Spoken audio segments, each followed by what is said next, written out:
we decide that we want to save our planet and that we need to move from a fossil fuel economy to a renewable energy economy, that we need to hold accountable our own governments and what kind of governments we elect. And you know, I speak all the time about the fact that most scientists believe that we will reach the tipping points within 10 years, perhaps less, and that means the point of no return. And you have a very renowned scientist that is called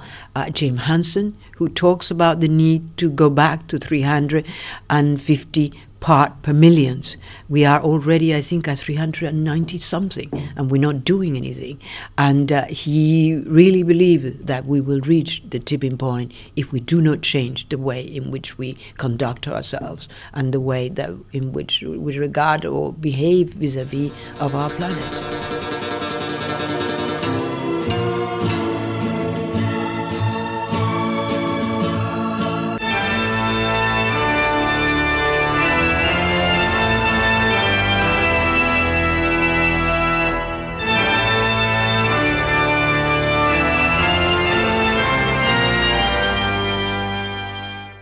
You know, I work a lot with indigenous and tribal people in Latin America, but as well in other countries, you know, not just in Latin America.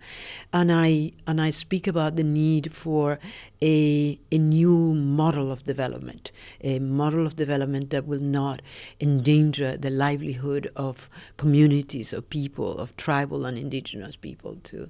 and that adhere to respect for human rights, good governance, and all of the things that we don't have today, because we see that governments are prepared to give concessions to corporations, you know, whether we're talking about oil, gas, mining, and biochemical, you know, and so at the moment, for example, I have launched and I'm supporting indigenous peoples in Brazil that are fighting against 60 mega dams that are going to be built in Brazil. Not only in Brazil, they're going to build it as well in Peru and in other countries, including in my native country, Nicaragua. Why, when we know the harm and the damage that mega dams cause, pretending that it is clean energy, when they have the incredible possibility of having solar energy or wind energy or many other renewable energies, but instead of that they will be putting at stake the livelihood of indigenous people, destroying pristine rainforests, and even in some cases there is an uncontactable tribe that will be put at stake.